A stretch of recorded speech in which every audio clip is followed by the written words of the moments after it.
Hello everyone, কেমন আছো তোমরা সবাই? আশা করছি সবাই অনেক অনেক ভালো আছো। আর তোমাদের সাথে সাথে কিন্তু আমিও বেশ ভালো আছি।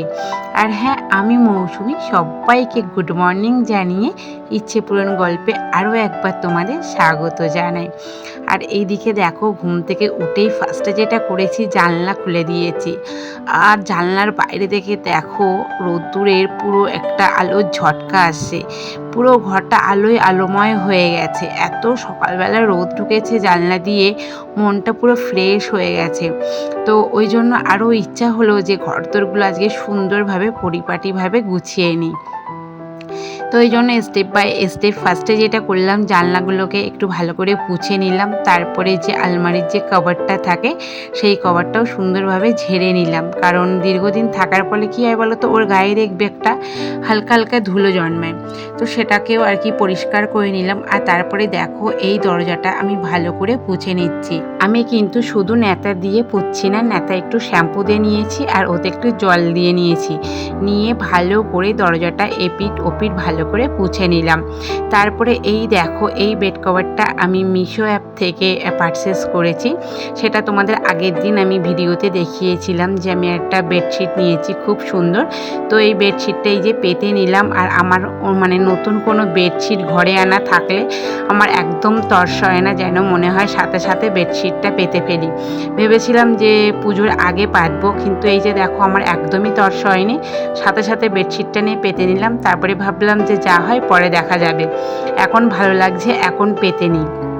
তো দেখো, বেড কাভারটা পাতার পর পুরো বেডের লুকটা একদম অন্যরকম হয়ে গেছে। আর এই বেডশিটটা না খুব খুব সুন্দর হয়েছে। তোমরা যদি নিতে চাও তাহলে মিশো অ্যাপ থেকে পারচেস করতে পারো। খুব সুন্দর গ্লেজি ফুল। আর দুটো পিলো কভার ছিল, দুটো কুশান সেট ছিল, আর হচ্ছে বেডশিট। আর এই বেডশিটগুলো একটা জিনিস কি বলো তো, পিওর সুতির না, তো যার জন্য কি হয়, রঙটা ওঠে না, যতই কাছো ততই কিন্তু নতুনের মতো দেখায়। তো ওই জন্য আমি একদম সুতির মানে কটনের ওপর বেডশিট নিতে চাই না, এই মিক্সডের বেডশিটগুলো আমি নিতে চাই। তাহলে কি হয় বলো তো, রং তো ওঠে না, একদম যখনই কাছি তখনই যেন মনে হয় নতুনের মতো। আর বেডে পাততেও কিন্তু বেশ ভালো লাগে। আর এইগুলো খুব গ্লেজি ধরনের হয়। তো যাই হোক, ওপরে আর কি সুন্দরভাবে বেডশিটটি পেতে আমি নিচে চলে এসেছি। আর নিচে ছিল প্রচুর জামা কাপড়। আগের দিন আমি আর কি গরম জল করে সব নাইটিগুলো আমি কেচে দিয়েছিলাম। কারণ যখন ওই রান্না করি না, তখন হচ্ছে ওই বারবার হাত পুছি, তেল চিটকে হাত পুছি, নাইটিগুলো না পুরো শক্ত হয়ে যায়। তো কার কার হয় তোমরা বলো তো? আমার তো শক্ত হয়ে যায় নাইটির দুপাশ, বারবার হাত পুছতে হয়। তো ওই জন্য একটু গরম জল করে নাইটিগুলো কেচে দিয়েছিলাম। আর এখন যা রোদ হচ্ছে, পুরো কি সুন্দর শুকিয়ে গেছে। তো যাই হোক, সেই নাইটিগুলো সব ভাঁজভোজ করে ওয়ার্ড্রপে রেখে দিলাম। মানে মাম্মামের যে জামা কাপড়গুলো ছিল আর আমার কুর্তিগুলো ছিল, সেইগুলো ওয়ার্ড্রপে রাখলাম। আর আমার নাইটিগুলো ওয়ার্ড্রপের পাশে একটা ঝুড়ি টাইপের আছে, তো সেই ঝুড়ির উপরে রেখে দিলাম। আর এখানে দেখো, এখন 12:30 বাজে আর এখন এসেছে কারেন্ট। তাহলে বলো মানে কেমন রাগটা হয়। তাও বাঁচোয়ান শাশুড়ি মা সকালবেলা এক ট্যাঙ্কি জল তুলে রেখেছিল, নাহলে না পুরো কাজের 12টায় বেজে যেত। দিকে যে বেড কভারটা তুলেছিলাম, আর সেই বেড কভারটা গরম জল দিয়ে ভালো করে চুবিয়ে রেখে দিচ্ছি। দিয়ে ওই মিনিট আধ ঘন্টা মতো রেখে দেবো। দিলে কী হয় বলো তো, ভালোভাবে কিন্তু পরিষ্কার হয়ে যায়।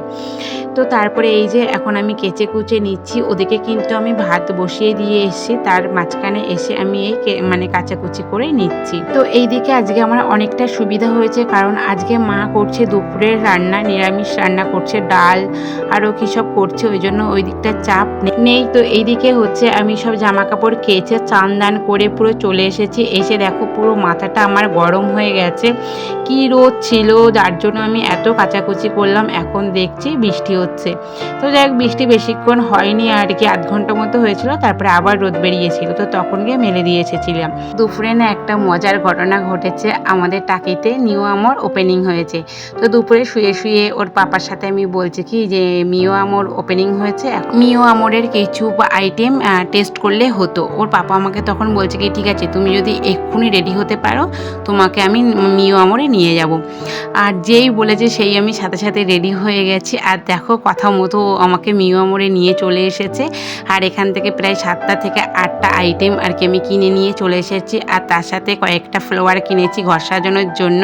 নিউমার্ট থেকে আমি কি কিনেছি সেটা তোমাদের সাথে শেয়ার করা হলো না, তার আগে হাত থেকে মোবাইলটা পড়ে গিয়ে আমার মোবাইলের ডিসপ্লেটা ভেঙে যায়। তো যাই হোক, ব্লগটা এত পর্যন্তই। ভালো লাগলে লাইক, শেয়ার, কমেন্ট আর সাবস্ক্রাইব করে দিও। চলো টাটা, নেক্সট ভিডিওতে আবার দেখা হচ্ছে।